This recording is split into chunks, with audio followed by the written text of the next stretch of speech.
السلام علیکم ورحمۃ اللہ وبرکاتہ۔ الحمد للہ رب العالمین، والصلاة والسلام علی رسولہ الکریم، اما بعد، اعوذ باللہ من الشیطان الرجیم، بسم اللہ الرحمن الرحیم۔ انک لعلی خلق عظیم، وقال النبي صلى الله عليه وسلم انما بعثت لأتمم مكارم الاخلاق، او كما قال عليه الصلاة والسلام۔ وہ دانائے سبل ختم الرسل مولائے کل جس نے، وہ دانائے سبل ختم الرسل مولائے کل جس نے، غبار راہ کو بخشا فروغ وادی سینا۔ نگاہ عشق و مستی میں وہی اول وہی آخر، نگاہ عشق و مستی میں وہی اول وہی آخر، وہی قرآن وہی فرقان وہی یاسین وہی طٰہٰ۔ حضرات محترم اور حاضرین جلسہ، آج میں آپ لوگوں کے سامنے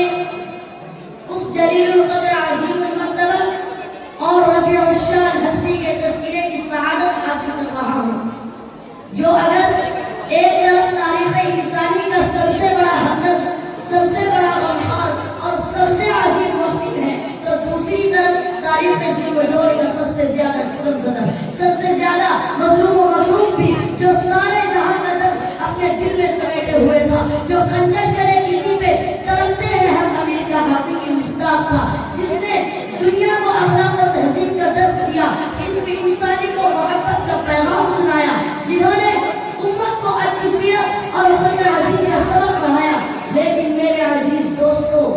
میں حیرانیت کے سمندر میں غرق سرگرداں و پریشان ہوں کہ اس قریب وقت میں ایسے عظیم الشان وسیع و بسیط موضوع پر کس طرح لب کشائی کر سکوں، جس کا اسلام دشمن جماعت یورپ کے علماء نے بھی اعتراف کیا ہو، جن کے اخلاق حسنہ پر پیغمبر کا کٹر دشمن مغربی فاصل گارڈری ہیلس نے اپنی کتاب آپالوجی فار محمد اور انگلینڈ کے سب سے مشہور مورخ مسٹر گبر نے بھی اپنی کتاب میں شہادتیں دی ہو۔ ان کی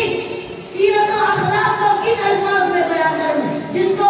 خود خالق و جہان کی زبان میں بہت ہی فصاحت کے ساتھ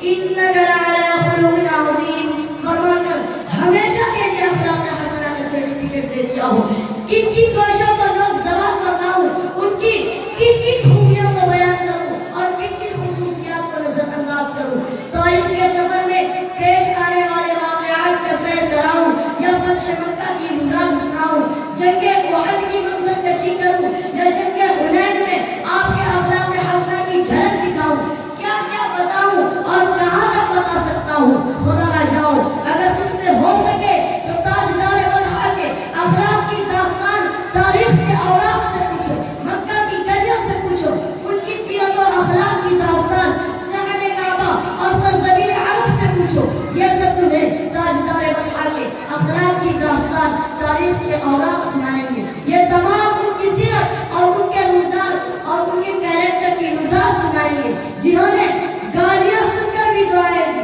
جنہوں نے امت کی خاطر اپنی زندگی، اپنی جان، دردان مبارک اور متعاقب سب کچھ قربان کر دیا۔ سکوت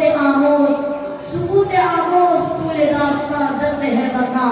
سکوت آموز طول داستان درد ہے ورنہ، زبان بھی ہے ہمارے منہ میں اور تابع سخن بھی۔ عزیز ساتھیوں، فتح مکہ کی داستان سے کون ناواقف ہے؟ اس دن جانی دشمنوں کے ساتھ پیغمبر کے برتاؤ اور ان کے اخلاق کریمانہ کو کون نہیں جانتا؟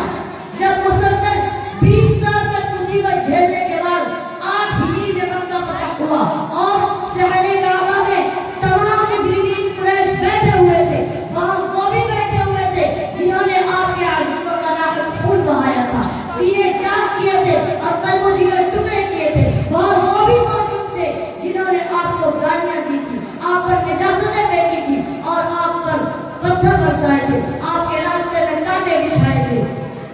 ہر ایک کو ماضی میں کی ہوئی اپنی شرارتیں یاد آ رہی تھی اور آپ کے پیچھے